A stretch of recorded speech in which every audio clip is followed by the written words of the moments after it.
اللهم صل على محمد وعلى آل محمد كما صليت على إبراهيم وعلى آل إبراهيم إنك حميد مجيد.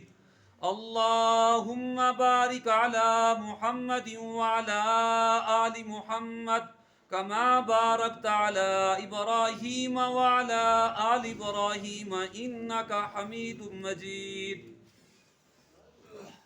قابل احترام معزز سامعین اکرام، حاضرین مجلس، اللہ رب العزت کا بھی انتہا کرم و احسان کہ اس پاک ذات نے ہم سب کو ماہ رجب کا آخری جمعۃ المبارک نصیب فرمایا. یہ خداوند قدوس کا احسان ہے، فضل ہے، کرم ہے. وہ پاک ذات اپنے پاک اور مقدس گھر میں آنے کی توفیق نصیب فرما رہے ہیں. اللہ سے دعا کریں جب تک اس دنیا میں رہیں خداوند قدوس ہم سب کو 5 وقت کی نمازیں مساجد میں ادا کرنے کی توفیق نصیب فرمائے، اور جب آخری وقت ہو تو ایمان پر خاتمہ نصیب فرمائے. آج کے اس جمعہ کے موقع پر عظمت قرآن کی نسبت سے چند باتیں عرض کرنی ہیں کہ آج 30 رجب ہے اور انشاءاللہ کل شعبان کی پہلی تاریخ ہوگی. ایک مہینہ ہے ماہ رمضان کی آمد میں، اور اللہ کے نبی علیہ الصلوۃ والسلام تو ماہ رجب کا چاند دیکھ کر ہی دعائیں فرمانا شروع کر دیتے تھے. اللہم بارک لنا فی الرجب و شعبان و بلغنا الی رمضان، کہ اللہ ہمارے رجب اور شعبان میں برکت نصیب فرما اور خیر و عافیت کے ساتھ ہمیں ماہ رمضان تک پہنچا دے. اور دوسرے موقع پر اللہ کے نبی علیہ الصلوۃ والسلام نے فرمایا الرجب شہری والشعبان شہر اللہ ورمضان شہر امتی، کہ رجب میرا مہینہ ہے اور شعبان اللہ کا مہینہ ہے اور رمضان میری امت کا مہینہ ہے. اللہ کے نبی علیہ الصلوۃ والسلام مکہ کے اندر زندگی گزار رہے تھے. جب تک قرآن مقدس نازل نہیں ہوا تھا اس وقت تک آپ کو محمد بن عبداللہ کہا جاتا تھا، اور جس وقت قرآن عظیم آپ کی ذات اقدس پر نازل ہونا شروع ہو گیا اس وقت آپ کو محمد الرسول اللہ کہا جانے لگا.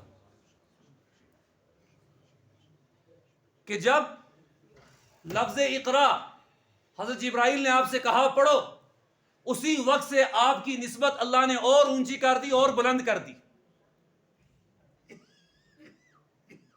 اس لیے اللہ کے نبی علیہ الصلوۃ والسلام کی حدیث ہے، حضرت سیدنا صدیق اکبر رضی اللہ تعالی عنہ جو خلیفہ اول ہیں، پہلے خلیفہ ہیں اسلام کے اندر، سیدنا صدیق اکبر رضی اللہ تعالی عنہ.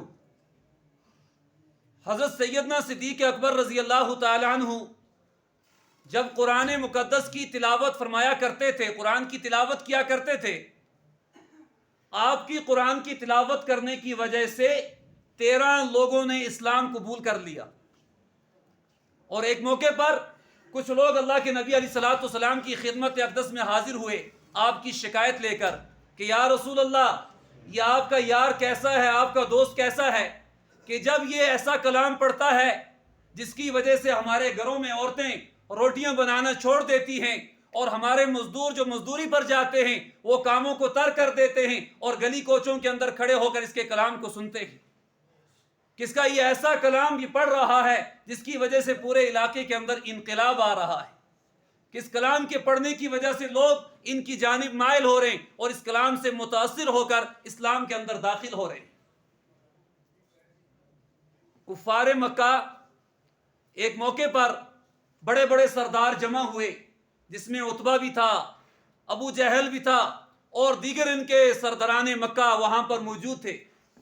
کوئی اور مشورہ نہیں ہو رہا تھا، ان کا مشورہ ایک ہی تھا کہ محمد کے ماننے والوں کی تعداد میں اضافہ ہو رہا ہے اور دن بدن لوگ ان کی جانب مائل ہو رہے ہیں اور ان کے دین کو قبول کر رہے ہیں اور ہمیں باپ دادا کی دین سے ہٹا رہے ہیں.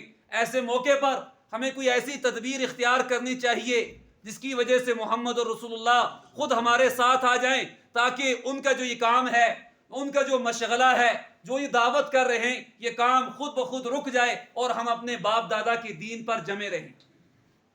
مشورہ ہوا کہ ہم میں سے کون ایسا شخص ہے جو محمد رسول اللہ کو اپنی جانب مائل کر سکتا ہے. اپنی باتوں میں ان کو لا سکتا ہے اور ان کو دوبارہ اپنے باپ دادا کی دین پر لا سکتا ہے۔ مشورہ ہوا اور سب کی نگاہیں اٹھیں عتبہ کی جانب۔ عتبہ فصیح اللسان تھا، اس کی زبان کے اندر وہ تاثیر تھی، اس کو وہ بول چال، وہ سب ہنر اللہ نے نصیب کیے تھے، لیکن وہ اپنے ہنر محمد رسول اللہ کے خلاف آزمانا چاہتا تھا۔ اس نے کہا یہ کون سی بات ہوئی، میں خود جاؤں گا اور جا کر محمد رسول اللہ کو ایسی باتیں کہوں گا کہ وہ خود ہمارے ساتھ آنے کے لیے تیار ہو جائیں گے۔ اب ابو جہل کہنے لگا اس سے بڑھ کر اور کیا چاہیے کہ جب عتبہ کی بات کے اندر یہ تاثیر ہے کہ محمد رسول اللہ کو دوبارہ باپ اور دادے کی دین پر لانا چاہتا ہے، تو اس سے بڑھ کر اور کیا ہو سکتا ہے۔ تو عتبہ خوشی خوشی وہاں سے چلا اور یہ کفار مکہ خوشیاں منانے لگے کہ آج محمد رسول اللہ دوبارہ باپ دادے کی دین پر آ جائے گا۔ عتبہ خوشی سے گیا تھا اور اس کے چہرے سے خوشی کے آثار ظاہر ہو رہے تھے، لیکن جب یہ اللہ کے نبی علیہ الصلوۃ والسلام کی خدمت اقدس میں حاضر ہوا، وہاں پر جا کر اس نے چند سوالات کیے۔ پہلا سوال کیا کہ محمد اگر تم چاہتے ہو پورے مکہ کی حکومت تمہارے ہاتھ میں آ جائے، ہم سب مل کر مکہ کا تمہیں حاکم بنا دیں گے، لیکن تم ہمیں باپ دادا کی دین سے نہ ہٹاؤ۔ دوسرا سوال کیا اگر تم چاہتے ہو کہ مکہ کے سب سے مالدار گرانے کے اندر شادی کرنا، ہم سب مکہ والے مل کر تمہاری شادی کرا دیں گے۔ اللہ کے نبی علیہ الصلوۃ والسلام نے پھر نفی کے اندر جواب دیا۔ پھر تیسرے موقع پر کہنے لگا اگر آپ کو العیاذ باللہ جادو ہو چکا ہے، سحر ہو چکا ہے، یا آپ پاگل ہو چکے ہو، ہم مکہ والے مل کر آپ کا علاج کروائیں گے، لیکن آپ ہمیں باپ دادا کی دین سے نہ ہٹاؤ۔ یہ سوالات کرنے کے بعد خاموش ہو گیا۔ اللہ کے نبی علیہ الصلوۃ والسلام نے کہا تمہاری بات مکمل ہوئی؟ عتبہ کہنے لگا مکمل ہوگی۔ اللہ کے نبی علیہ الصلوۃ والسلام نے ان باتوں کا جواب نہیں دیا، آپ نے سورہ حامیم سجدہ پڑھنی شروع کی، اور ابھی آدھا ہی صفحہ پڑھا تھا، آیت سجدہ آئی، آپ سجدے میں گئے اور وہاں پر جا کر اللہ کے سامنے آہوزاری کی۔ جب آپ دوبارہ تحیات کی صورت میں بیٹھے، عتبہ سے کہنے لگے کچھ اور، عتبہ کہنے لگا بس کر دو، جو کلام آپ نے پڑھا ہے یہ کلام کبھی غلط نہیں ہو سکتا، اور یہ کلام پوری دنیا کے اندر انقلاب لائے گا اور غالب آ کر رہے گا۔ اب میں جس مقصد کے لیے آیا تھا میں اپنے مقصد میں ناکام ہو چکا ہوں۔ جب عتبہ وہاں سے واپس لوٹا اور کفار مکہ جو خوشیاں منا رہے تھے کہ آج محمد رسول اللہ دوبارہ ہمارے ساتھ آ جائیں گے، عتبہ جا رہا ہے، چہرے سے ناگواری کے آثار ظاہر ہو رہے ہیں، چہرہ مرجھایا ہوا ہے، پریشان حال۔ ابو جہل نے کہا کیا ہوا، تم تو کہہ رہے تھے محمد رسول اللہ کو ساتھ لے کر آؤں گا۔